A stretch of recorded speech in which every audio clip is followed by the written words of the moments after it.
Hello, good people. This is episode 3 of my story. Let's begin. Chapter 3 Gaia. Act 1 Extinction. The black void was once again punched open by a flash of light. Then Nick's ship, the new Mordor space naval vessel Nicholas McCone, was visible in the rays of the sun.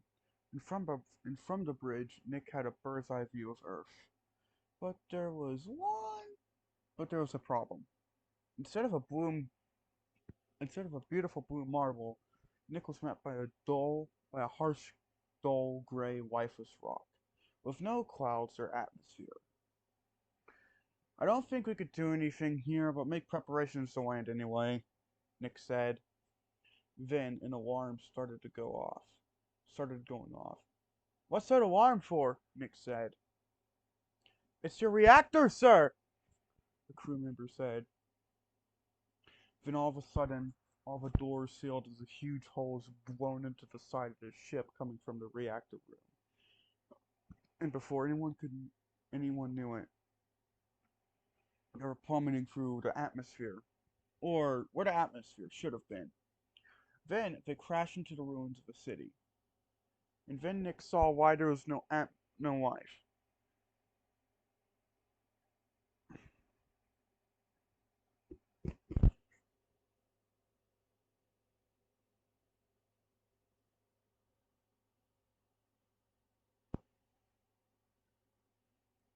He had arrived into the world of Horizon Zero Dawn, but at the wrong time.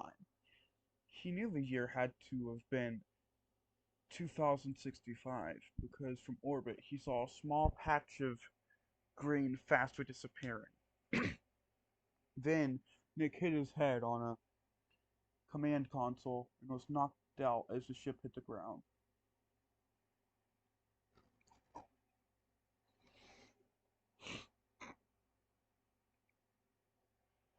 An unknown amount of time later, Nick came to, but instead of the sound of people running back and forth, it was deathly quiet.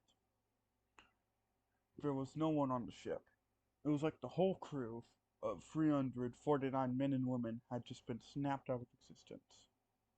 Nick walked the corridors of his ship until he found his room and grabbed his gear and items, then put some items that could decay over time into a vacuum-sealed container, like the photo of himself and his parents 61 years before this moment. Then he found his way to what was left of the reactor room and climbed his way out of the gaping hole in the top of his ship. And what he saw for the first time in 61 years scared him. It looked like he landed in his hometown, but he saw hundreds, if not millions, of robots charging the ship. Then Nick started programming the rest of the working guns on the ship to open fire on the horde of machines. Once they were all dead, Nick went over to one of them and read the words, Feral Automated Solutions. Then Nick said to himself, Ted, you ignorant, greedy fool. How many people had to die because you wanted your profit? And with that, Nick took the hacking module off the machine, then left to go west. As Nick traversed the ruined wasteland, he was passed by other machines that didn't notice him, and when night fell, Nick found a Rosie to cozy up inside of, and while going to sleep, Nick wondered if this was what he deserved for all the pain he caused in Middle Earth, and if this is what the rest of his life held for him. Then he quickly pushed these thoughts back into the back of his mind. This wasn't the time to think about the rights or wrongs of what he was doing, and had done. As he stared at the harsh yellowish red of the sunset, he drifted off into an uncomfortable sleep of nightmares and things that happened to him these past few years. And slowly he began to doubt whether he'd ever go home.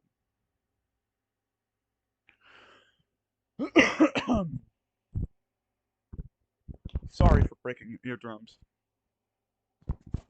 Over the next 1,000 years, Nick worked hard to salvage technology from the ship. After 990 years of waiting, he had discovered he could shoot red lightning from his fingertips, control the lever, and locate things about by thinking about them. He also developed newer, better ships with the civilization he made with the natives who saw him as a god. And because of the Apollo subordinate function of Gaia, the terraforming system made by the old ones, before they died, had been deleted by Ted Farrell, there is no knowledge of what happened for millennia before. In the northwest of the United States, new modern Numidorian cities and bases were made, and soon enough he had a new line of ships.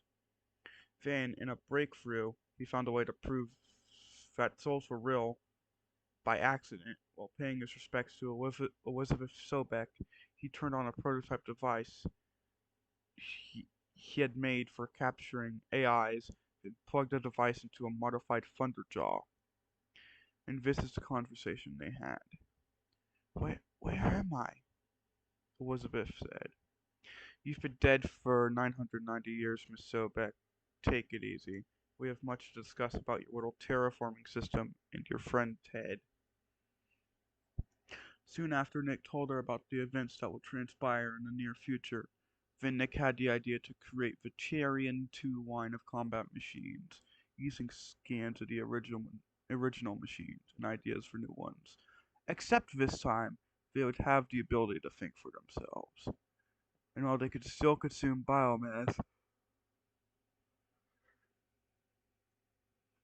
they were also equipped with beacons that told the terraforming system to send machines to fix the area they consumed. Some new machines, like giant sky planes based off the Arsenal birds from Ace Combat and the drones that launched from it, had lasers and railguns. And non-robot units were were made with tanks of the old ones with railguns. And foot soldiers had super advanced armor and ballistic weaponry that could penetrate the armor of the strongest Gaia machines. The Air Force had planes based off the F-22 and the A-10 with ion engine technology. Nick even had his own A-10, he named Maverick's Fury, and, and had a gray four-legged dragon on the tail section. This dragon was from a visual novel he owned on his computer back in his world called Angels with Scaly Wings. And with all this technology, Nick knew he was ready for the future to come. Act 2: The Fall of the Zeniths.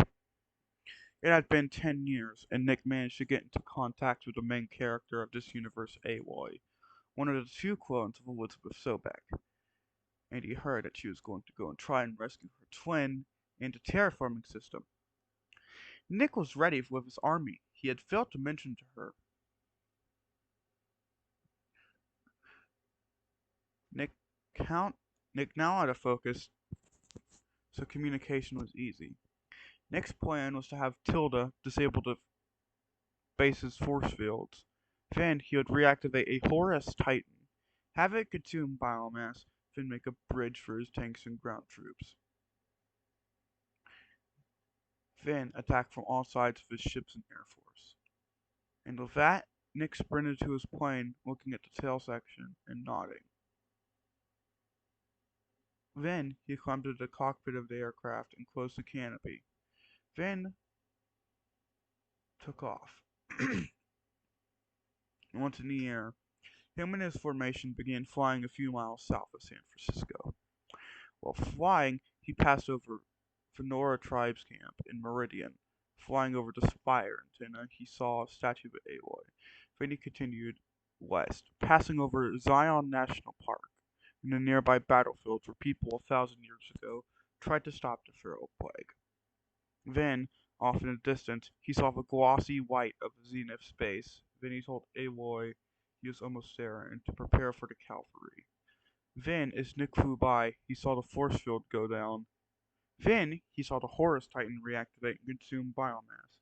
Then its arms move its arms, then a pause. Then the printers on the arms came to life, making a bridge, and his troops flooded the island. Then Nick came in and did a gun run on some Zenith machines, and the plane's gun made an ear-pleasing.